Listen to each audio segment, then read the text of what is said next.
সকালই বিধানসভা থেকে একথা জানিয়েছিলেন মুখ্যমন্ত্রী মমতা বন্দ্যোপাধ্যায়। এই আশঙ্কার কথাই তিনি বলেছিলেন। আজকে আমি শুনেছি অনেক জায়গায় আধার কার্ড বাতিল করে দিচ্ছে যাতে মানুষ ভোট না দিতে পারে। আমার কাছে অনেকে এমএলএ এবং এমপি কমপ্লেন করেছে। From district area north 24 Pargana আমায় করেছে কমপ্লেনটা। আমি দেখতে বলেছি অ্যাডমিনিস্ট্রেশনকে অ্যাকচুয়াল কি হচ্ছে। যখন আধার কার্ড করে তখন টাকা দিয়ে কত কষ্ট করে ঘুরে ঘুরে করতে হয়। হঠাৎ করে আধার কার্ডগুলো নাকি বাতিল করে দিয়েছে ইলেকশনের আগে, যাতে মানুষ ভোট দিতে না পারে, গণতন্ত্র অধিকার করতে পারে, হরণ করতে পারে। আমরা বিজেপি নেতা শ্রমিক ভট্টাচার্যের কাছে জানতে চেয়েছিলাম বিজেপি কিভাবে দেখছে।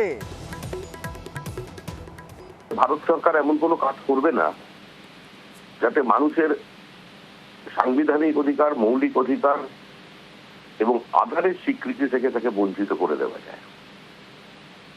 জাল আধার কার্ড প্রচুর আছে। যদি কেন্দ্রীয় সরকার বা সংশ্লিষ্ট দপ্তর সেগুলোকে চিহ্নিত করে বাতিল করতে পারে তাহলে আমরা নিশ্চয়ই তাকে স্বাগত জানাবো। তবে 100 জনের কাছে আধার কার্ডের যদি চিঠি গিয়ে থাকে, চিঠিতে কি লেখা ছিল, কি জানতে চেয়েছিল? অনেক ফেক আধার কার্ড ঘটছে। কোথায় আধার কার্ডে যদি কোনো ভুল থাকে সেটাকে সংশোধিত করে ফুল প্রুফ করাটাই তো সরকারের কাজ। তবে এ ধরনের কোনো সিদ্ধান্ত কোনো সরকার নিতে পারে না।